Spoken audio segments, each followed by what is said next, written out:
The Gospel, according to Mr. Rogers, March 20th, 2022, Avenue Congregational Church. Before we get into the Gospel according to Mr. Rogers, I want to let you know that it's Mr. Rogers Day. I didn't know if maybe you didn't know that. It's Mr. Rogers Day. It's a day that we celebrate in the Presbyterian Church USA.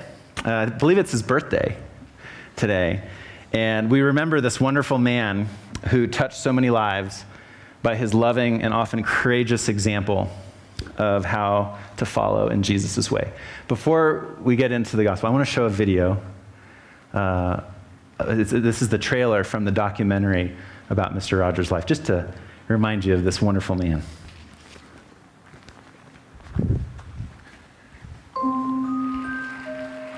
A television program for children made its unauspicious debut on station WQED in Pittsburgh. Its host, Fred Rogers. Mr. Rogers? Yeah.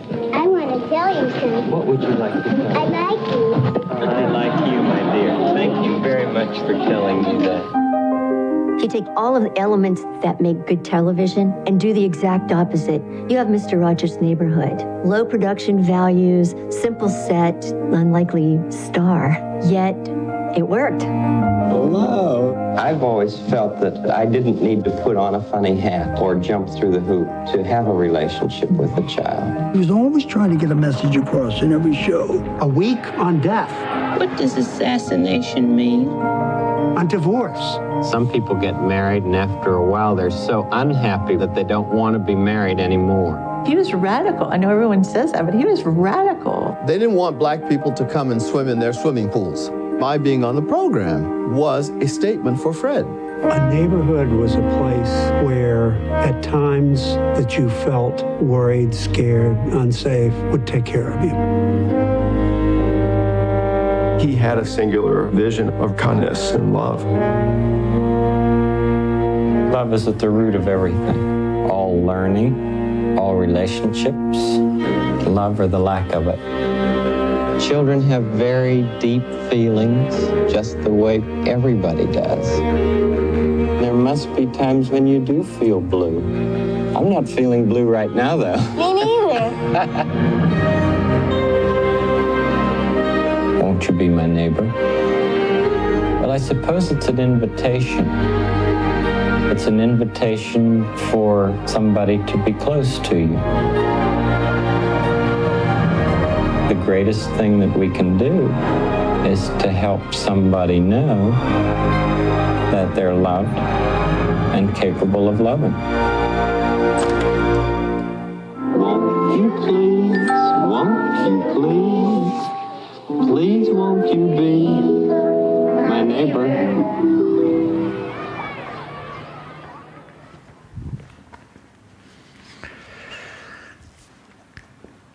I thought it would be fun to reflect on Mr. Rogers and his life today. Just being, just so many hard things going on in the world, and I think, and maybe even in our own personal lives as well, in our communities, that, man, could we just reflect on this man's life today and remember some very simple things about love and kindness. Fred Rogers was this iconic figure to many of us. And if you were a child or raised a child anytime from 1968 to 2001, you likely watched many episodes of Mr. Rogers' Neighborhood.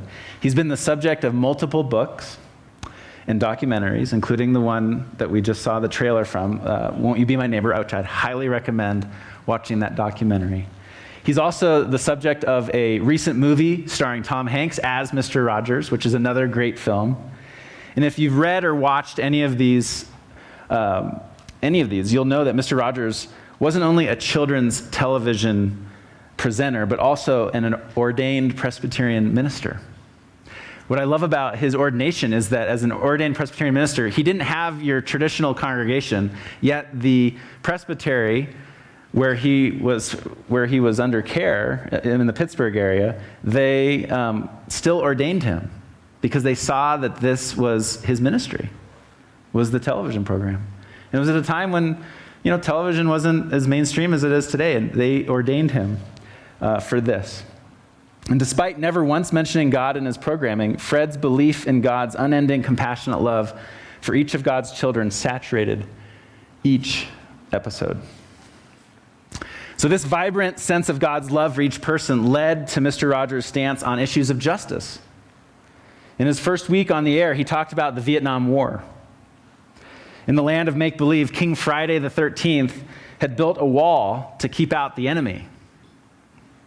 But his subjects breached the wall with messages of kindness and compassion, reminding his audience that it's better to connect with someone than to dehumanize them.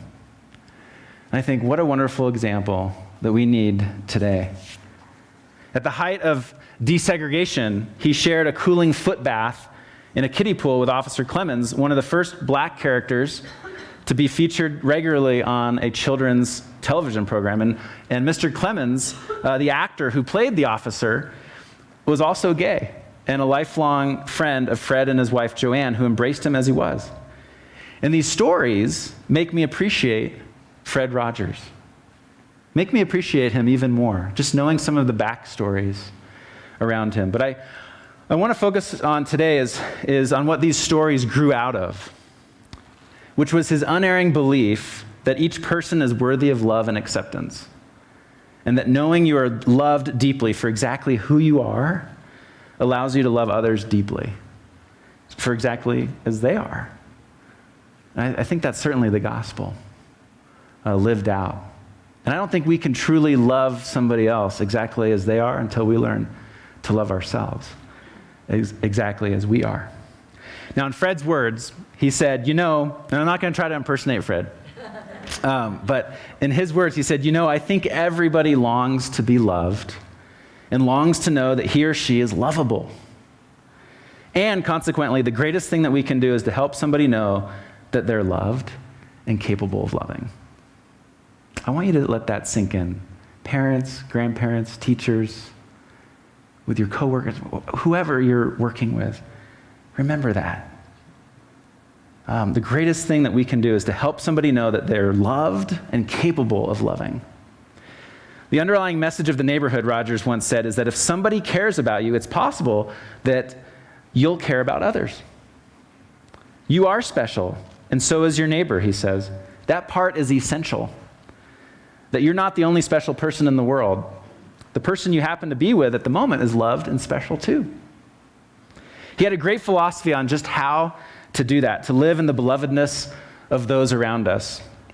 He said this, he said, I believe that appreciation is a holy thing. That when we look for what's best in the person we happen to be with at the moment, we're doing what God does. So in appreciating our neighbor, we're participating in something truly sacred.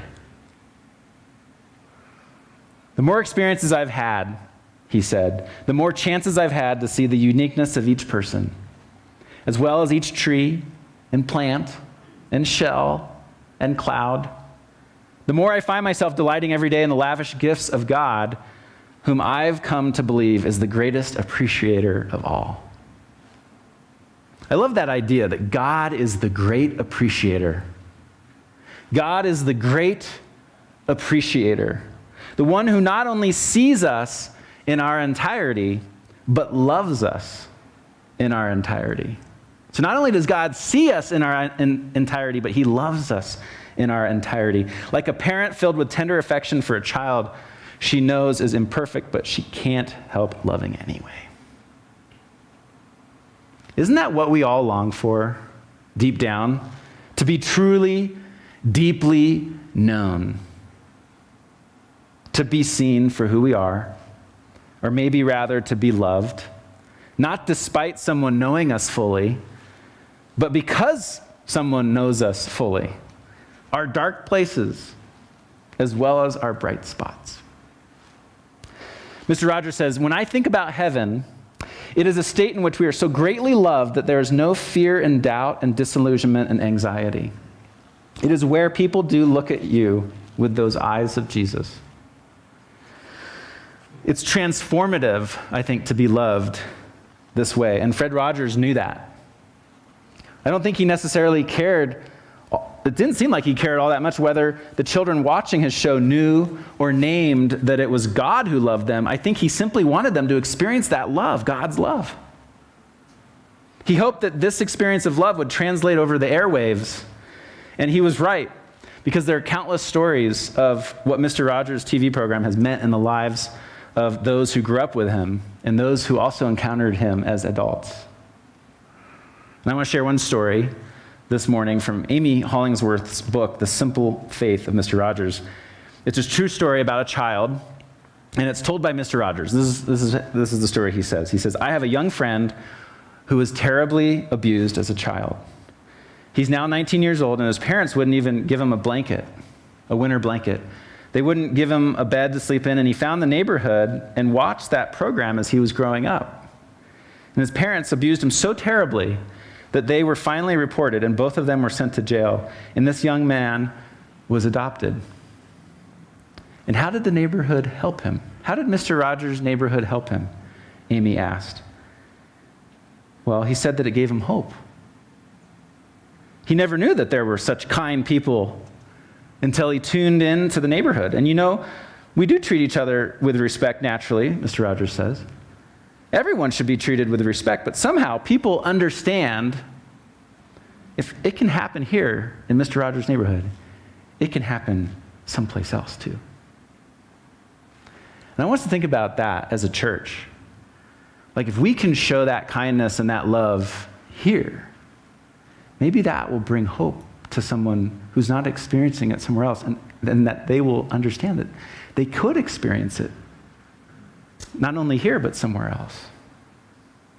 My friends, we all have places. We all have places that we gather with other people, whether it be work, volunteer commitments, school, church, in our families, in our own neighborhoods, where we can model that respect and that kindness and care and let someone else know that that is how they deserve to be treated as a child of God. So how can you model that this week? I was thinking the other day about how so many of us, sometimes on a level so deep, we've hidden it even from ourselves, that we don't really believe we're worthy of love. That really deep down, some of us, we really don't believe, I think a lot of us, that we're actually worthy of love. Or we believe that the good parts of us, the kind, the caring, the generous parts of ourselves, those parts are worthy of love, but not so much the difficult parts of ourselves, or the selfish parts, or the darkest parts. The idea that we aren't entirely lovable is responsible for a lot of the harm done in this world.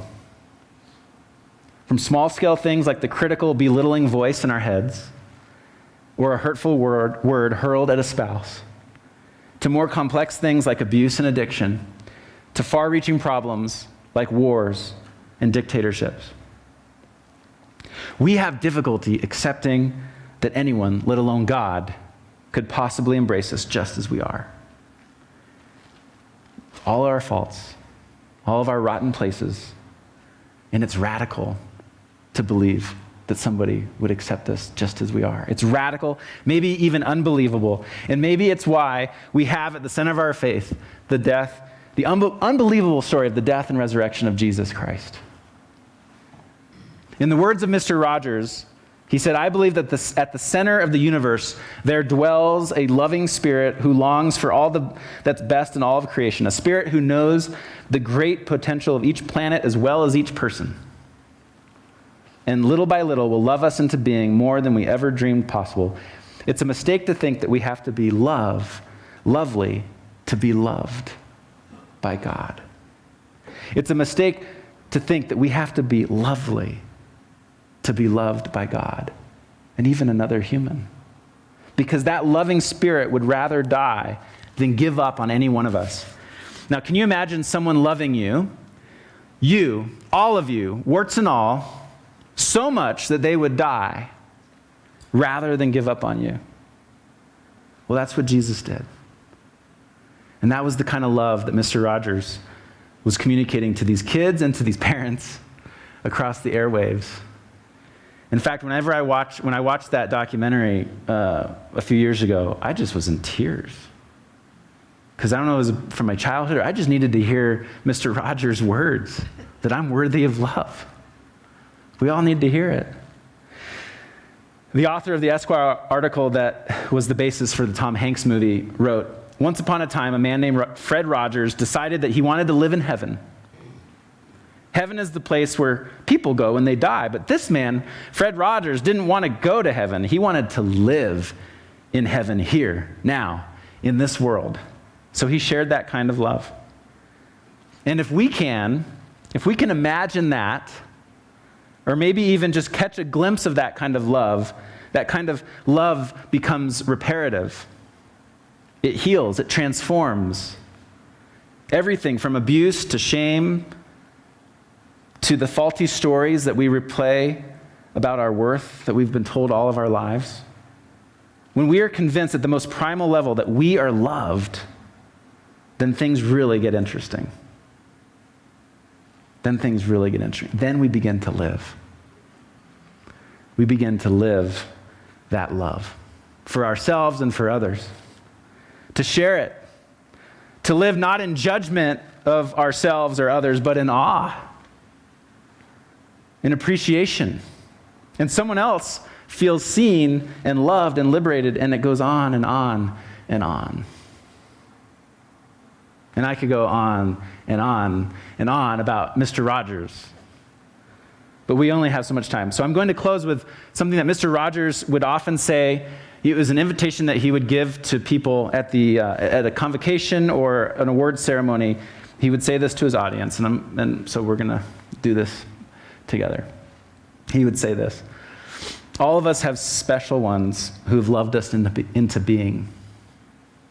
Would you just take, along with me, 10 seconds to think of the people who have helped you become who you are? Those who've cared about you and wanted what was best for you in life?" 10 seconds of silence. I'll watch the time.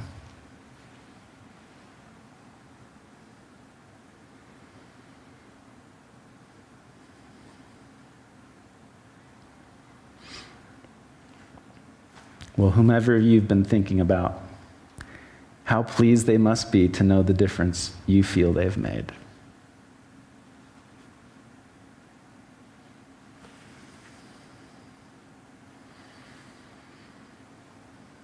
You don't ever have to do anything special, anything sensational for people to love you. When I say it's you I like, these are the words of Mr. Rogers. When I say it's you I like, I'm talking about that part of you that knows that life is far more than anything you can ever see or hear or touch, that deep part of you that allows you to stand for those things without which humankind cannot survive. Love that conquers hate, peace that rises triumphant over war, and justice that proves more powerful than greed. So in all that you do, in all of your life, I wish you the strength and the grace to make those choices, which will allow you and your neighbor to become the best of whoever you are. Now go in God's peace. The gospel according to Mr. Rogers. Today, we have an opportunity to pray together. Now, I wanted you to hear that message about Mr. Rogers because I think it's one that is timeless and we need to hear all the time. But I know so many of us have been wrapped up in what's going on in the world, and our hearts can be heavy at watching what's going on in Eastern Europe, around in Ukraine. And so I want to invite us to be praying. I want to invite us to not only be praying for that place, but know that there's conflicts happening also in other parts of the world too. And there's things that are heavy on our hearts that are happening right here in our own community. It may be in our own families and our own personal hearts. And so what we're going to do is the choir's going to sing a song, a reflective song, and this will be an opportunity for you to pray. You can either sit where you are and just listen. You can practice the presence of God, just being still and being fully present. You can come up here and grab one of these candles and light it and place it in the sand as a prayer for someone or something. You can also go over to the map on the side of the room here, and there's some sticky notes and some pens. You can write prayers for different parts of the world. I'm going to be in this corner back here with oil, if you want to be anointed with oil, and I can pray for you. In the back, there's a basket, and that's meant for confession. If you want to just write a confession and place it in the basket, you can do so. In the other corner here, Deb Keenan and Pastor Tammy will be praying for people. Then up here at the cross, there's some pillows. You can just sit there. You can pull up one of those chairs there as well and just sit before the cross and pray. And so the choir's gonna sing, and then there'll be some instrumental music after that as well. We're gonna take our time. Feel free as the Spirit leads you to come and pray. The Lord be with you.